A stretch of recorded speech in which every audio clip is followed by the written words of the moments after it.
Okay, welcome to Into the Channel podcast, primarily about women's football. I am your host, Dino Decespedes, and as always, I am joined by my co-host, Mr. Grant Engle. What's up, man? Buddy, I'm feeling fantastic. It is the most wonderful time of the year. I'm not talking about the holiday season. I'm talking about the UEFA Women's Champions League. I mean, we're not all the way there yet, but we got some big matches coming up that I think you and I need to discuss expeditiously. Let's go. Oh, give me a second. Yep. The oven's preheating. We're getting ready.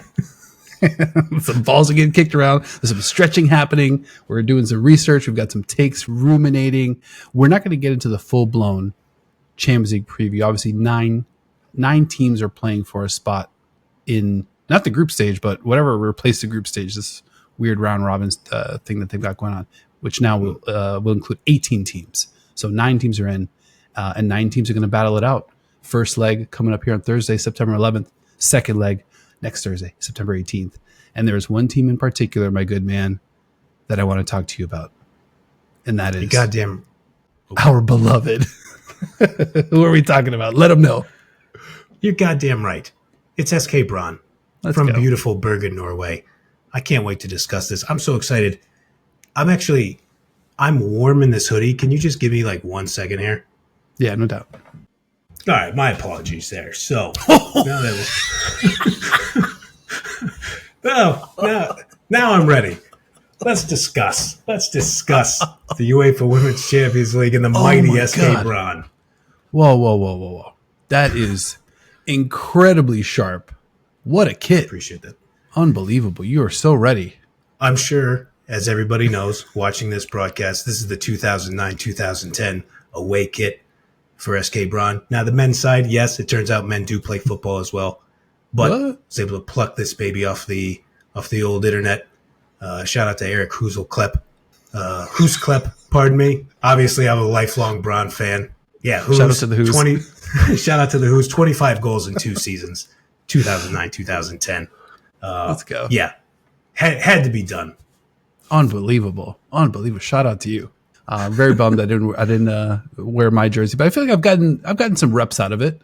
So I'm going to save it. We know that bronze tournament, it's got some real legs to it. So there's no rush. I don't need to kind of, as my mom says, haste makes waste.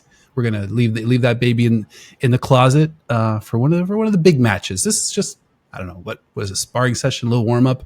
Who does our beloved SK BRANN have on the docket? Well, they'll be taking on Manchester United, but this is not a Manchester United podcast. This is all about SK BRANN. Let's go. Making their way into this third qualifying round, defeating Inter Milan 2-1, a valiant come-from-behind victory, gave up an early goal, almost immediately got it back, then gets the winner later on. You know what? If there's one thing that we like about our pals in Norway, and that we like about SK BRANN as a whole, heart of a lion. Absolutely. I mean, I think that Inter Milan squad, I'm kind of pulling it up here because they've got a real squad. When I was looking at who they trotted out there, Tessa Wooler, Lena Magul. Tessa Wooler didn't play in that match against BRANN, but Olivia Skoo played for Rosengard. Runa Stortier in goal. Willems Dotier, who scored against the U.S., for Iceland. She's the one that put Inter up. And let's not gloss over that this game was played in Milan on the road. BRANN had to go into their house and come from behind. They get it done. Zomers scores in the 13th. And then in the 56th minute, one of the patron saints of the Into the Channel podcast, Senior Gapsa. You goddamn right. What can't she do? Power, finesse, speed, grace, everything that you want in a player. Obviously, for I'm going to guess most of the people watching this who have tuned in specifically for this episode, you've probably been rocking with us for a little while. You may even be located in Bergen, Norway itself. So obviously, we love and appreciate all you guys. But for anybody else who's just tuning in, like, wait a minute, what's happening here? These two American guys started really enjoying SK BRANN in the 2023-24 Champions League when they just came out and were super spicy in a group against Lyon. And we started to really follow them even before they played Lyon. Then they play Lyon in Bergen, get a draw out of it in an incredible match. I think it was Galpstead who got the equalizer in that match. And so we've been fans ever since. So that's why all this is happening for anybody who might be not clued into that just yet. Yeah, I wanted to talk a little bit about that Sinyi Gobset goal just because you mentioned it. Tremendous power to her game. And the touch that she gets on that one, it was like the power and the finesse in one play because she kind of like chests it down in traffic, super duper soft touch. And then she whips around super violently, just like cracks into the net. I was like, that's Sinyi Gobset right there. That's what I want to see as we go on into this tournament. She's got 11 goals this year in Top Syrian, leading our beloved SK BRANN. And I want to call out one other player from Scotland, Lauren Davidson, who scored against Braga, in a 1-0 win. And that's basically how BRANN got here. They get the win versus Inter, the win versus Braga. Lauren Davidson also leads SK BRANN in assists with 8. Well, she co-leads Sinyi Gobset. I mean, what can she do? Also 8 assists for Sinyi Gobset. So I don't know, man. I'm just pumped. I don't know. Like my mind's in a million different places. I can't believe we're here already. Just a couple days. Well, now we're about a day and a half away from football kicking off more properly. With this match specifically, is there anything you're going to be looking for? I want to be looking for Lauren Davidson because she has a knack for scoring big goals. She scored a stoppage time goal versus Rangers on the final day of the 22-23 Scottish Women's Premier League season to clinch the title for her Glasgow City squad. I screwed up the squad, and I can't do, But yeah, I want to see this team get out and run. Obviously, we have a hard time watching full Top Syrian matches over here. So, we're piecing these together with highlights. I think it's worth pointing out they are in a Top Syrian League title race versus our old pals Vålerenga, who were in last year's Champions League. Last season, in the 2024 Top Syrian, BRANN went 0 wins, 0 draws, 3 losses versus Vålerenga in league play. They play in that league. They play each other 3 times. And they had a -5 goal differential. Already, though, this year, as they sit atop the table, they're sitting at 2 wins, 0 draws, 0 losses versus Vålerenga with a +4 goal differential. They can get out and run. They look maybe a wee bit vulnerable on defense at times, but who cares about that? Because we're in the business of scoring goals. That's what we're here to do. Yes, I'm with that. And I think, defensively, it's going to be interesting because Manchester United, Elizabeth Turlin on that side, she's cooking. If you look at the 2 Champions League qualifying matches and the opener, the WSL, she's got 5 goals in those 3 matches. Melvin Millar has had 2 goals to United's tally. They look okay, but as mentioned, they're probably going to be up against it. And the first tie is in Bergen. So, let's put off to the side how Manchester United is going to get to Bergen and how they're going to get back. That's something to be discussed for sure, whether they'll be flown or maybe there'll be some horse and carriages, or maybe they'll be forced to walk and go on some sort of long ferry ride. We're not sure, but either way, doesn't matter how they're going to get there. They're going to be for a long evening of punishing football, I think. And I think if they get a little bit unlucky with the weather too, I think it's still kind of a nice time of year, but that can always be a factor. How can Manchester United prep themselves for the intensity and the toughness? Because I think even when you watch that Inter match, that BRANN defense was all like, they were really intense. I think they caught Inter off guard a little bit. I think there could be a little bit of that coming on Thursday as well for Manchester United. Yeah, you mentioned it. You never know with Manchester United's bum-ass ownership. They might have to hang glide there. So, that could be the toughness that they need to show just to get to Bergen, Norway. I do think it's probably important to point out a couple things. First thing being that Elizabeth Turland, Norwegian, watched her play in the Euros. One thing that we do know about the BRANN battalion, the life force behind SK BRANN, one of the greatest, not one of, what am I talking about? The greatest supporter group in the history of planet Earth. They're going to boo the shit out of Elizabeth Turland every time she gets the ball. And we love that about it. There's nothing malicious about it. They're just going to boo a fellow Norwegian who's playing on the other team. So there's that United is going to have to contend with.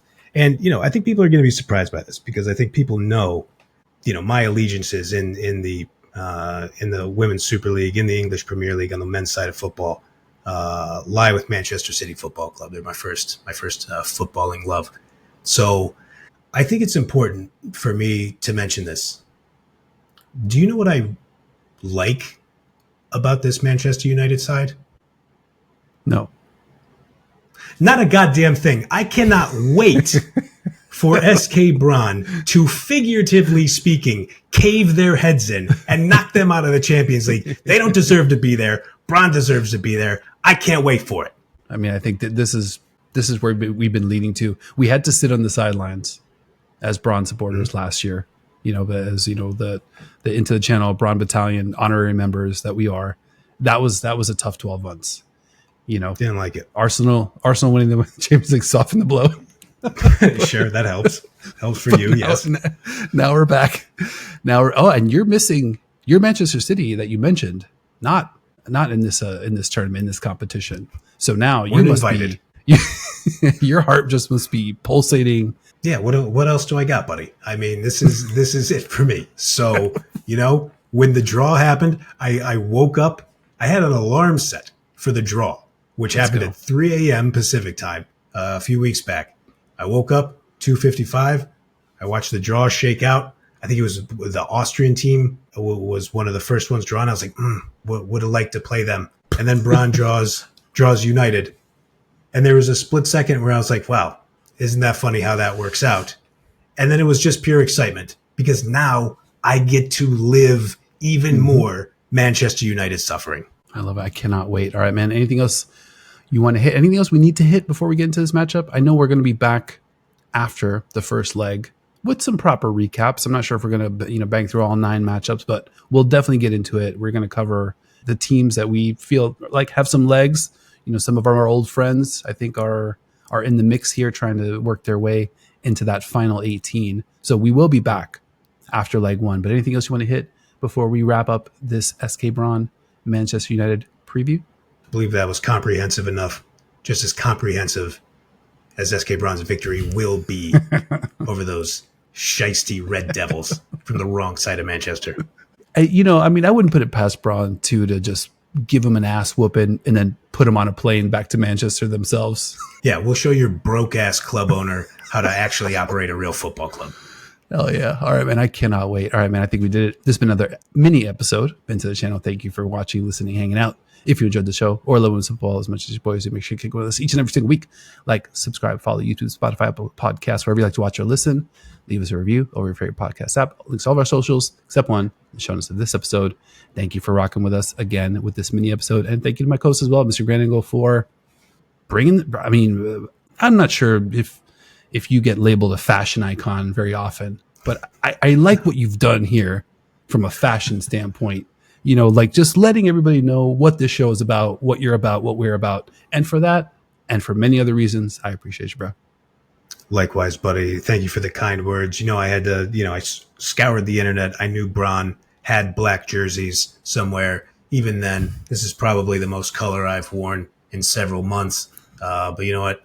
Sometimes you got to do it for the team. You got to do it for the show. And that's why we appreciate all of you for rocking with the show. It's not possible without you. Please drop some more knowledge in the comments. Help me with the pronunciations of these names. I can't believe I butchered Eric Husklepp in the opener of this show. Please forgive me for that. He's an assistant coach for men's BRANN's team, BRANN's men's team right now, as a matter of fact. So Husklepp, the legend. Shout out to him. Hopefully that goal scoring mantra, that goal scoring energy continues on the women's side. And we will see you all next time. Shout out to the Who's.